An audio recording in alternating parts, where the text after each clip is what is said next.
Praise the Lord. இன்றைக்கான good news. ஏசப்பாவுடைய சுபாவத்துல முக்கியமான ஒரு காரியம் என்ன அப்படின்னா, அவரு எல்லாரையும் அங்கீகரிக்கிற கர்த்தராக இருந்தார். அவர் எல்லாரையும் அங்கீகரித்தார். ஒரு பாவி அவரிடத்துல வந்தபோது கூட அவர பாவின்னு தள்ளாதபடிக்கு அவங்கள பக்கத்துல போய் அணைத்து இயேசுடைய அன்பை காண்பித்து அவர்களுடைய வாழ்க்கையை ஏசப்பா மாற்றினார். இன்னைக்கு நம்ம கிட்ட ஒரு பாவியான ஒரு மனுஷன் வந்தான் அப்படின்னா, ஒரு தவறு செஞ்சுட்டு ஒரு மனுஷன் வந்தான் அப்படின்னா, நம்ம இயேசுடைய அன்பை காண்பிக்கமா இல்ல அவனை விமர்சிக்கமா அப்படின்பது ரொம்ப முக்கியமானது. பாருங்க, வேத வசனத்துல ஒரு விபச்சார ஸ்திரீய எல்லாரும் கல்லெறியும்படியாக ஓடி வாராங்க.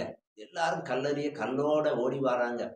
அவ இயேசுவிடத்துல வந்த உடனே ஏசப்பா அவளுடைய முகத்தை பார்த்து, மகளே அப்படின்னு சொல்லி சொன்னாரு. ஏசப்பா அவளை விமர்சிக்கல, அவளை ஏற்றுக்கொண்டார்.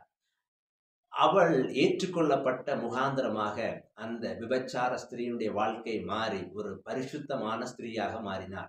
இன்னைக்கு அநேக சமயத்துல நாம் மற்றவர்களை ஏற்றுக்கொள்ளும் பொழுது அவருடைய வாழ்க்கை மாறுகிறது. நம்ம உண்மையில இயேசுடைய பிள்ளைகளாக இருந்தா இயேசுடைய சுபாவம் இருக்கும்.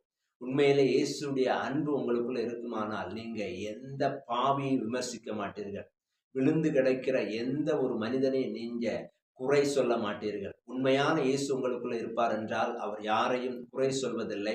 அவர் எல்லாத்தையும் ஏற்று அவருடைய வாழ்க்கையை மாற்றுவார். அதுதான் இயேசுடைய சுபாவம். இன்றைக்கு அந்த இயேசுடைய சுபாவம் நமக்குள்ள வரும் பொழுது அப்படிப்பட்ட காரியங்கள் நம் மூலமாகவும் கர்த்தர் செய்வார். அங்கீகரிக்கிறவர்களாக நீங்க மாறுங்க. கர்த்தர் உங்களை ஆசீர்வதிப்பாராக. Have a nice day. God bless you.